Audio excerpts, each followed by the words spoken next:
Nako mga kababayan, umpisa na ito dahil sa isiniwalat ni Saldico. May sumugod na sa Malacanang. Nako mga kababayan, galit na ito sila. Panoorin nyo mga kababayan, at mayroon ding mga Muslim na nagdeklara na daw di umano. Ito mga kababayan, ayan, nagdeklara na. Ano kaya ang dineklara nitong mga Muslim mga kababayan? So panoorin muna natin itong mga tao na sumugod sa Malacanang at galit na kay PBBM dahil sa isiniwalat ni Saldico. Nako, magugulat kayo dito mga kababayan. Hello guys, nandito tayo ngayon sa Mimindiola. Ayan, subscribe nyo pala si Salomo21 mga kababayan. Kanya po to galing tong video. Ayan, kanina lang po ito. Kaganapan ito kanina. Sumugod na yung ating mga kababayan. Galit na Nako, galit na mga kababayan. Patay. pabaksakin daw ang Ayan o. Ano yan? Panagutin. Marcos. Ano yan? Marcos administration. Tingnan nyo naman yung harang mga kababayan. Grabe yung harang oh. Doble-doble na yung kulay blue no. Yung barricade. Nako, mukhang takot na talaga. Itong Malacanang. Dahil nalaman na nila na nagsalita na si Saldico. Nako, patay. Dahil nalaman na nga, nagsalita na si Saldico mga kababayan. Nako, badadagdagan pa ito. Patungkol sa mga issue at korupsyon sa ating bansa, i-comment mo na guys kung anong masabi ninyo sa mga korupsyon na nangyayari. Sumugod na ang taong bayan dito sa Mimindiola. Ayan, ang dami na oh. Like and comment and share. Ayan mga kababayan. Hello guys, nandito tayo ngayon sa Mimindiola. Sumugod na yung ating mga kababayan. Galit na pabaksakin daw ang Ayan, tingnan nyo yung harang mga kababayan. Tingnan nyo kung gaano katakot na takot itong Malacanang dahil yung harang no. Ayan may blue pa dito na harang na mahaba. Tapos dito may blue din. Mga blue na wire, barbed wire. Tapos dito may mga barricade dito. Takot na takot mga kababayan na pasukin ng Malacanang. Nako, maghintay kayo. First wave pa lang yan. May mas dadating pa dyan. Dahil sa nalaman nila na ibinunyag ni Saldico, ay mas lalong dadami pa ito mga kababayan. Lalo na kayong mga nanonood ngayon. Palagay ko galit na rin kayo. Dahil sa isiniwalat ni Saldico. At may part 2 pa mga kababayan na ilalabas si Saldico. Sigurado may part 3 pa. Kasi itong Malacanang naglabas din ng nagpa-press con din kanina. So palagay ko itong si Saldico maglalabas pa ng part 2 kaya siguro konti lang yung binigay niya. No? So abangan natin yung part 2 ng ilalabas si Saldico. Administration dahil nalaman na nila na nagsalita na si Saldico. Nako, Sa mga issue at korupsyon sa ating bansa, i-comment mo na guys kung anong masabi ninyo sa mga korupsyon na nangyayari. Sumugod na ang taong bayan dito sa Mimindiola. Ayan, ang dami na oh. Like and comment and share. So ayun, anong masasabi nyo dito mga kababayan? Umpisa pa lang yan kakasabi lang. Tapos biglang sumugod na yung taong bayan. Nako, kabahan na ang Malacanang sa nangyayari ngayon. Mas lalong sasabog sa galit ang taong bayan. So pakinggan naman natin ito mga kababayan, yung pahayag ng isa ng mga Muslim na nagdeklara na daw di umano. Itong sabi dito sa vlog ni Kuya Jim. So panoorin natin. Hindi na ipagpatuloy yung eleksyon na dapat sana ay mangyari na upang makuha ng mamamayan ng Bangsamoro kung sino ang karapat-dapat na mamuno na hindi korupsyon. Sa Luzon, Visayas, Mindanao, ito po ay tumama sentro sa Bangsamoro Autonomous Region in Muslim Mindanao. Ang pinaka malaking katiwalian na tumama sa ating mga kapatid sa Bangsamoro Autonomous Region in Muslim Mindanao ay ang pagharang sa eleksyon ng Bangsamoro Autonomous Region in Muslim Mindanao. Alam natin na ang eleksyon na yan ay diyan natin matutuntun kung sino ang karapat-dapat na mamuno sa Bangsamoro Autonomous Region in Muslim Mindanao. Yan ang pinakamalaking katiwalian na dapat sana ay naituloy yung eleksyon, kauna-unahang eleksyon sa Bangsamoro Autonomous Region in Muslim Mindanao. Ang dahil sa katiwalian ay hindi na ipagpatuloy yung eleksyon na dapat sana ay mangyari na upang makuha ng mamamayan ng Bangsamoro kung sino ang karapat-dapat na mamuno na hindi korupsyon. Ayaw sa korupsyon. Kung kaya yan ang malaking katiwalian na tumama sa Bangsamoro Autonomous Region in Muslim Mindanao na umabot ngayon sa away-away mula sa taas hanggang sa ibaba. So yan po ang problema sa Bangsamoro Autonomous Region in Muslim Mindanao.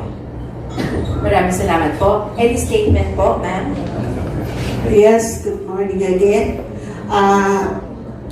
When it comes sa pagsalubong ko pa lang kanina, yung regarding sa Muslim, unang comes to mind is discrimination. Nagugulat ako, bakit mayroong Senate, mayroong Congress, bakit may ICI? At saka nangyayari ngayon, may na talagang governor papalitan. That was elected, papalitan kasi ang itatalaga mo ay according to sa gusto mo na it results breaking the peace sa OPA Pro by General Galvez, utang na loob. Huwag niyo po sirain ang comprehensive agreement ng BARN. Kung anong napirmahan. After 50 years, naghirap kami sa lansangan, Senate, Congress. Mindiola, diyan na kami natutulog. Pero akala namin, it was already solved. Pero bakit iniiba? Katulad nung napag-usapan na election, October 30 dapat. Ngayon naman, sasabihin niya sa March 31, 2026. Pero it is unsure pa. Kasi gagawa na naman sila. So it is a complete discrimination. Kung noon yung massacre, ilang pamilya ang namatay, nasaktan, itong paglilin lang sa napagkasunduan, na pirmahan, ay it kills the Bangsamoro rights. So, sana po, wag po gawing politika. Pinaghirapan po yan. We all know that Mindanao is not part of the Philippines. Yet, we agree now with the agreement at sisirain pa.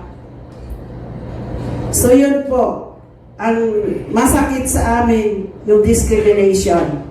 Ngayon, kung hindi ka kakampi, hindi ka bibigyan ng AKAP, AX, why not solve the livelihood among women's? Kailangan po natin ng kabuhayan, pagkain sa lamesa, yung pag-aaral ng mga anak natin, yung safetyness, yung mga bahana yan na nakikinabang ang mga crocodiles. Bakit walang napaparusahan? Pero yung nagnakaw, walang makain sa tindahan, agad-agad napaparusahan. Where is the peace? Where is the rights? Ang ating karapatan pang tao. Si Tatay Digong nakakahiya. We surrender it. Sa ibang bansa, Tatay, mahal ka namin. Kahit hindi ka dapat sa iyo. Sana wag na mangyari kay General Bato, Senator Bato. Pag nangyari yan, sana magkaisa tayo, punta tayo lahat sa airport. Sumakay lahat tayo. Okay? Nakakahiya eh. yung nangyari sa Senate, sa Congress, nag-aaway sila. Yan bang binabayaran natin on the air? Sana kumakain ng tao yan, milyones yan. Si Robin Padilla, anong ginagawa mo, Tolfo? Bakit mo pinag-initan? So, huwag kayong magbangayan dyan, nakakahiya. Ayusin na lang ang Pilipinas. At tulad ni Sir, wala kami sinabi na mag-resign kayo. Ayusin nyo na lang ang accountability. And thank you so much. Maraming salamat po, ma'am. Naintindihan po namin ang inyong nararamdaman at nire-respeto po natin. Katulad po ng nakakarami sa atin dito, siya rin po ay isang Pilipino at siya po ay nakatira sa Pilipinas. So lahat tayo may karapatang magsabi ng ating nararamdaman. But again, it's just a matter of yung ano natin yung nakikita natin, yung emosyon natin dahil nakikita natin yung katotohanan. And yun, tama po kayo, ma'am, Si Kati Binag ba to? na dapat po magkaisa ang ating mga leader sa tamang daan at sa pamamaraan ng liderato. So, ayun po, at I hope naintindihan niyo po sila at naintindihan niyo lahat. This is a non-partisan nga, hindi po ito hindi ito about politics, but apparently, all of us has different colors. Mayroon tayong pinagpipili ang politika. Pero ang panawagan ng rally na ito ay magkaisa tayo para labanan natin ang totoong kalaban ng bayan dahil kung bakit tayo naghirap, yan po ang korupsyon. At pangungunsinti sa maling gawain ng mga leader na talaga naman walang bahid or walang kupas o walang sawang magnakaw sa ating bayan. Sige po.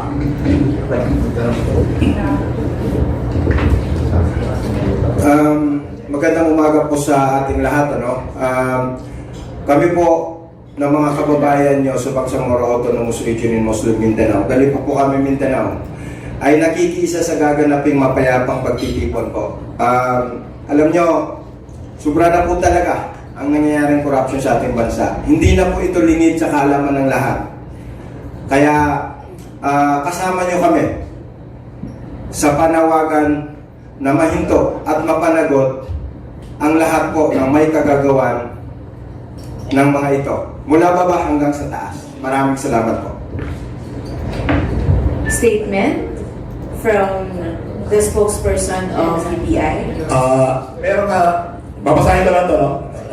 Pakiusap po namin sa mga mainstream media na sana ay maging patas tayo para sa bayan, maging tunay na boses ng bayan na nasa tama. So, yun lang. Hanggang doon lang mga kababayan. Sayang, no? So, ano masasabi nyo dito mga kababayan sa pahayag ng mga Muslim? At nakita ko rin doon yung may sundalo doon si Attorney Garcia, no? Na dating retired